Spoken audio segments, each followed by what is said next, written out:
네, 안녕하세요. 닥신TV 신재욱입니다. 병원 생활하면서 느낀 점이란 시리즈를 지난번부터 연재했는데 많은 분들이 재미있게 봐주신 것 같습니다. 아닐 수도 있지만 오늘은 그 2부 시작하도록 하겠는데요. 오늘 주제는 굉장히 중요한 주제입니다. 우리가 고속도로는 지정차로라는 개념이 있고 그 개념이 정말 중요하고 1차로는 추월차로이기 때문에 계속 주행을 하면 안 된다. 이 개념을 제가 그렇게 강조하고 있는데 오늘 제가 말씀드리는 이 개념이 마치 병원계의 고속도로 추월차로, 지정차로와 같은 매우 중요한 개념입니다. 자, 시작하겠습니다. 병원에서의 응급실은 도착 순서가 아니고 접수 순서도 아니고 응급순입니다. 이 얘기를 그대로 해석하면 아무리 빨리 왔어도, 아무리 접수를 먼저 했어도, 그렇게 오래 기다렸는데 내 앞으로 1명, 2명, 3명, 4명, 5명 계속 더 처치를 먼저 받고 먼저 어디 가서 시술을 받더라도 내가 계속 뒤로 밀려지더라도 응급실은 도착 순서가 아니고 접수 순서가 아니고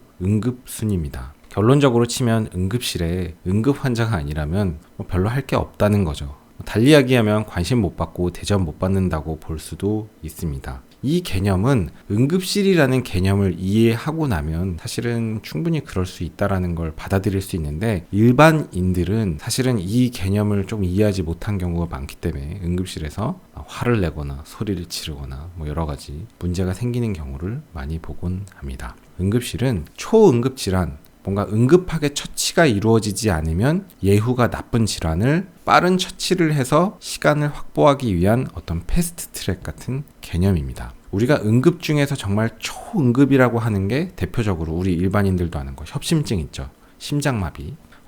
이건희 씨가 협심증으로 서울 삼성병원 가지 않고 다른 병원에 갔죠. 제가 알기로 한남동에 있는 한림대병원인가? 그쪽 갔던 걸로 알고 있는데 왜 그럴까요?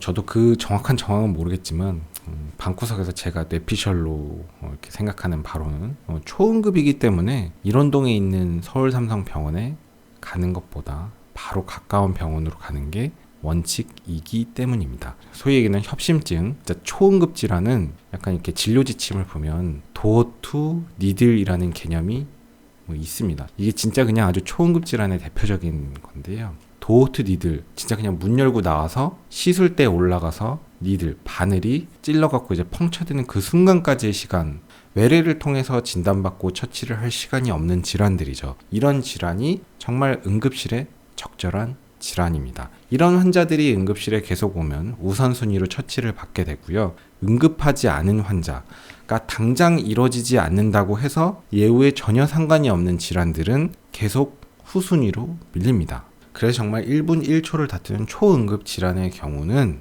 요일에 따라서 예후가 달라지기도 합니다. 예를 들어서 평일날 정규 시간에 환자가 응급실을 찍고 도착하면 예후가 더 좋고요. 금요일날 정규 시간 딱 끝나자마자 혹은 주말 야간에 응급실에 도장 찍고 도착하면 실제로 예후가 좀 떨어지는 질환들이 있습니다. 실제로 우리나라의 협심증 통계를 보면 요일별로 예후 차이가 납니다. 이건 정말 초응급 질환이기 때문에 그렇죠.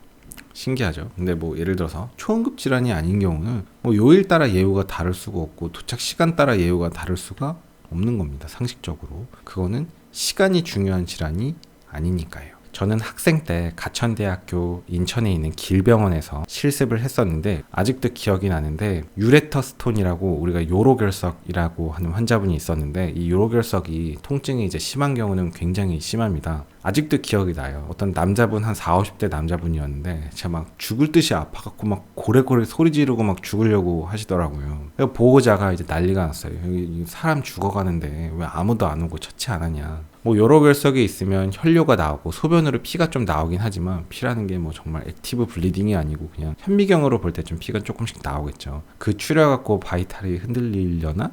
혹은 요로결석이 있다고 하이드로네프로시스라고 수신증이 생기긴 하겠지만 유레터가 럽쳐되거나 이러진 않겠죠. 듣도 보도 못했는데 어쨌든 요로결석은 제가 아는 한은 그냥 통증 조절하고 그냥 요로결석 천천히 해결하면 되는 일이에요. 물론 본인은 죽을 듯이 괴롭지만 또 학생 때 제가 공부는 제대로 안 했지만 교수님들이 하는 여담은 기억이 나는데 비뇨기과 교수님이 요로결석이 얼마나 통증이 심한지에 대해서 이런 여담을 하셨는데 어떤 이제 여자 환자분한테 이제 물어봤었대요. 요로결석을 다시 경험하고 싶냐? 출산의 고통을 다시 경험하고 싶냐? 그랬더니 그랬더니 그 환자분이 자기는 출산을 한 번 더 하겠다 뭐 그랬다는 일화가 있습니다. 그 기억이 아직도 나는데 뭐 그만큼 요로결석이 아픈 경우는 진짜 죽을 듯이 아픈데 그렇게 죽을 듯이 아파서 사람이 막 뒤집어지고 있으면 보호자가 볼 때는 뭐 이 사람 진짜 죽을 것 같지만 응급실에서의 정말 그 응급의 개념으로 볼 때는 이 사람은 이제 응급이 아니고 적어도 죽는 사람이 아니고 당장 처치가 이루어지지 않는다고 예우가 바뀌는 사람이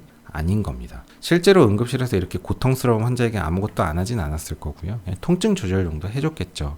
아무리 고래고래 소리를 지르고 고통스러워해도 이 사람이 뭐 이렇게 소위 얘기해서 정말 응급이라는 관점에서 정말 응급한 환자는 아닌 겁니다. 일례로 저도 이제 길병원 응급실 바로 옆에 에코라이프라는 오피스텔 제가 거주할 때의 일화인데요. 새벽에 배가 너무 아픈 거예요. 배를 부여잡고 저 뭐 그 응급실 바로 앞에 살 때니까 길병원 응급실 접수하는 거 바로 앞에 가서 앉아서 기다리고 있었습니다. 제가 생각할 때 저는 아파서 죽을 것 같기는 했지만 제가 이 상황에서 그렇게 큰 응급실에 접수하고 들어가 봐야 별로 관심을 받지 못할 것 같았습니다. 자, 이게 왜 그러냐면 제가 그 전날 바다낚시를 가서 광어를 회 떠먹었었는데 그 광어 속에 고래회충이 들어있었고 그 고래회충이 제 뱃속에 들어있어서 제가 아팠거든요. 그래서 저는 그때 그 고래회충 때문에 배가 아픈 것 같다라는 생각을 사실 했었고 그 고래회충으로 권역 의료센터 응급실에 가봐야 내시경을 열어줄 것 같지 않았습니다. 고래회충 뱃속에 들어있으면 죽을 것 같이 배가 아프긴 하지만 그 새벽 시간에 내시경실을 열지 않는다고 해서 예우가 바뀌지 않거든요. 그냥 집에 갔다가 외래통해서 내일 와서 내시경 해라 뭐 이렇게 아마 할 가능성이 높습니다. 그래서 저는 응급실을 접수 자체를 하지 않았고 그냥 집으로 돌아갔죠. 집으로 돌아가서 제가 어디로 갔냐면 다음날 뭐 인천권에 사시는 분들은 다 아시는 곳인데 구월동에 가면은 구월동 로데오에 이토타워라고 있고 거기 이제 속편한 내과라고 있는데 거기 이제 아침에 갔어요. 검진센터인데 거기에 가서 이제 외래 진료를 받죠. 그랬더니 거기 원장님이 제 히스토리를 딱 듣더니 뭐 전날 이제 바다낚시 가서 회 떠먹었는데 그 다음부터 심한 복통이 생겼다 그랬더니 룰아웃 아니사키스라고 딱 적고 내시경실로 저보고 오라고 하더라고요. 그 당시에 의식화 내시경을 했는데 내시경으로 고래회충을 이렇게 딱 끄집어서 꺼냈습니다. 당시에 아직도 기억이 나는데 그때 그 선생님이 그렇지 하면서 고래회충을 내시경으로 꺼냈던 게 기억이 납니다.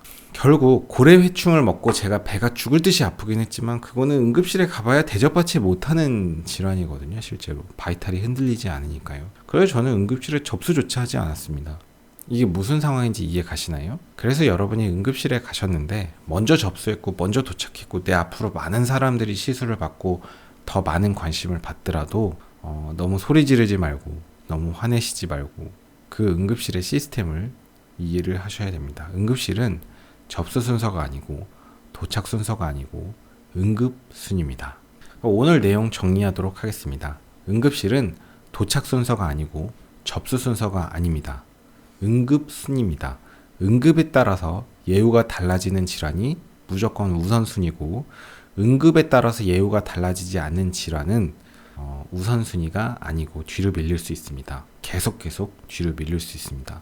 계속 뒤로 밀릴 것 같은 질환은 사실은 응급실에 올 필요 자체가 없는 겁니다. 그래서 저는 아니사키스라는 질환을 갖고 응급실 앞에 살면서도 응급실 바로 앞에 가서 접수를 할까 말까 고민하다가도 접수를 안 하고 돌아왔던 거죠. 이게 무슨 상황인지 이해가 되시나요? 오늘도 긴 영상 봐주셔서 감사합니다. 수고하셨습니다. 고속도로 내 앞지르기 차로 계속 주행은 단속 대상입니다. 주행차로로 내려와 주세요.